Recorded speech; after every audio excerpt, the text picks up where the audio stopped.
Hello, my name is Natalia Porsche, and this video I made about public record requests. In some instances, when you have a case, specifically, for example, DUI case or any other criminal case, and you thinking about getting a record of a law enforcement officer who arrested you, right? Like his record from the police department, which disclose misconduct or any actions that were not lawful in the past. Or for example, you would like to obtain a record of a person who is a defendant in a lawsuit that you filed, and now you're thinking about getting his criminal record, and you're thinking whether you can obtain this information and how can it be done. Now, there are different ways how you can obtain information, and for lawyers, this is bread and butter. So what you can do is, it's called public record request. If you're requesting information which is a public record, it should be available to you if you put in the request where a governmental entity from where you are trying to get that record, right? For example, if you want to do some research about the person, about the defendant in a lawsuit, in a civil lawsuit, therefore you can go to a court and you can place a record, public record request, and you can obtain a record if that person, for example, had a DUIs in the past or had any kind of other misdemeanors or felony in the past, and you should be able to obtain those because this is a public record. It should be available to you in majority of instances, unless it's somehow protected information. Okay, so there are different type of public record requests. In the state level, if you're requesting something, for example, from local court, from the city hall, any documents, you can request those through a city hall, right? So this is the entity who is usually responsible for providing public record information, right? So you're requesting it through there are different ways to request it. For example, for the website, or you can request it in person. Usually every court will have that specific information available on their website. If you go to their website, I'm sure you can find an information about the public record request, and you can actually put one request in. You do not need to explain why you need this information, because it's a public information which is supposed to be available to public. All you will have to do is to know the name of the person, date of birth of the person, and the case that you're looking to obtain, a copy of what document you're trying to get, copy of the judgment, copy of the conviction document, copy of which is a judgment, copy of dismissal order, or something like this, right? So, and there is a different level that you can get your different kind of documents. It's called Freedom of Information Act. It's a federal act which allows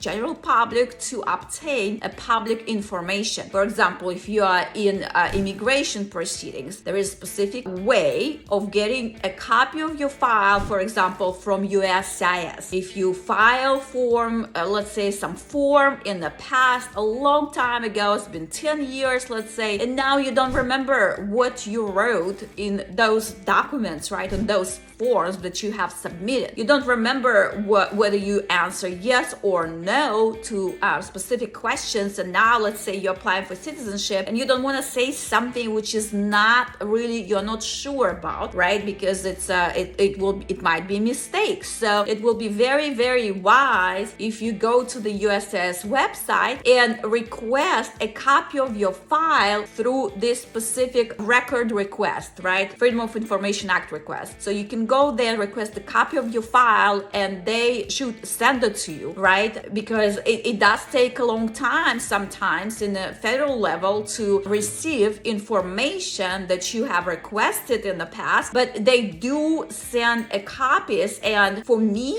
based on my professional experience, it takes about 30 days to obtain that information, 30 to 60 days. And you're usually supposed to receive that information that you requested. I never had any incidents where I requested something for my client, for example, in the past from immigration, and they didn't send it to me. So they are obligated under the law. If you requested, they must send you a copy of what you requested, right? So public record request tool is an excellent tool, specifically if you're investigating something, right? You're thinking about filing a lawsuit against some specific person, somehow violated your right? somehow did you wrong, and under the law now you have right to file a complaint. You actually can recover damages. So what can you do, or what usually lawyers do in situations like this? Or if there is a litigation and you think that this specific witness is not a great witness because someone knows something, right, that this person was wrong in the past. So how can you show that? Well, guess what? You can do a public record information request, right? If you know the place from where you can obtain that document, specific document, then you can do that public record request. And usually it takes 1 or 2 days to get a copy if they have a copy, right? So this is an excellent tool, again, to investigate your matters, for the lawyer to obtain some information which is going to be very, very important and relevant to investigation. Another tool we know is subpoena, but subpoena is kind of an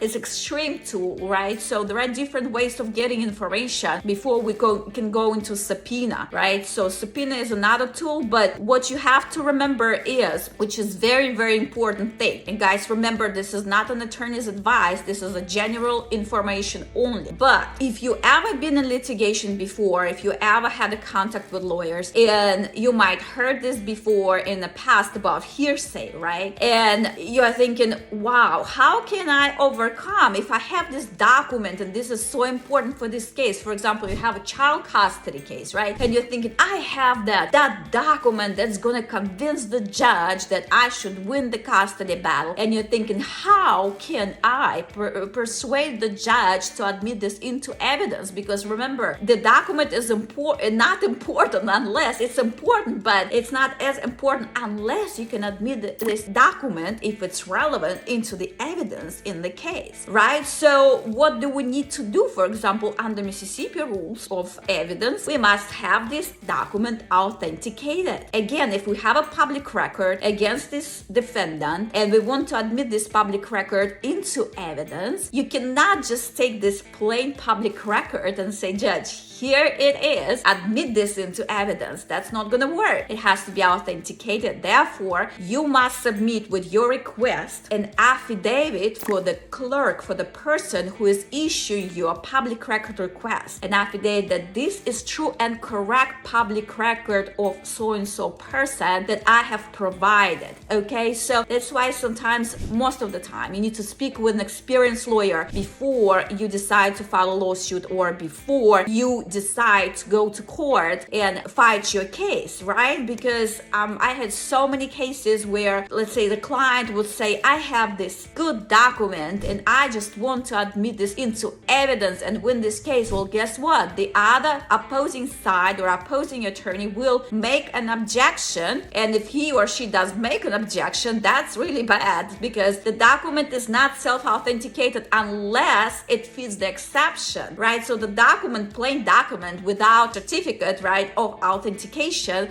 saying that this is true and correct document per my knowledge from the custodian of the record. What I mean by custodian is the person who keeps the record. It's the person who issue you the records, right? So must certify under oath that this is true and correct record provided by me on that specific day. And then you have your evidence, which will be, if relevant, and any other rules do not apply, which will be admitted into evidence, because you have a record which is an exception to a hearsay rule, right? Again, guys, this is only general information. It's a lot of different exceptions to hearsay, and sometimes arguably it's not going to work. So that's why you always have to consult with an experienced attorney. But for document to be self-authenticated, it must be provided by the custodian of the record in a regular business activity, right? In the course of regular business record keeping, right? That's business activity. So it's very important. Public record request also can obtain information. For example, you have a pending criminal case against you, right? And you know that this is wrong case, and you know you didn't do what you're being accused of, and now you know that the police officer who is involved in your case, not a good person, right? It's not a good police officer. So how can you prove, how can you impeach that witness, right? So what can you do? You can obtain a public record request. You can put in a public record record request. You also can obtain his, let's say, sanctions before he was sanctioned by, let's say, a police department. He had some kind of misconduct before he was fired, right? Or something that he did wrong, or text messages between, let's say, police officers during some course of investigation. That's all can be obtained, right? So there are some exceptions, of course, that's something that you will not be able to get, and they will tell you why, but you can try. You can always try and get a request in for public record information, right? And if it's public information, it must be disclosed to you. I hope this video was helpful. I just wanted to make this video because I think public record request is a great tool for lawyers. It's an excellent tool to fight in litigation and obtain information which is very, very important for the case, and make sure that that's how the lawyers would build the cases, right? Because we know the tools that general public don't know, and we do things that might be done, but because people don't know, they don't have attorney by their side, so that's why they don't know how to get that and how to admit that into evidence. I hope this video was helpful. I will make more videos, which is again general information only. Please do not treat it as an attorney's advice. I think general public deserve a right to understand legal proceeding, to make it more easier on general public to, let's say, to understand how law works and understand why lawyers do certain things which normal people would be like, wow, well, how that possible, and wow, can you do this? Yes. So again, this is general information, and if you like this video, subscribe to my YouTube channel, put thumbs up. Thank you so much for watching. Goodbye.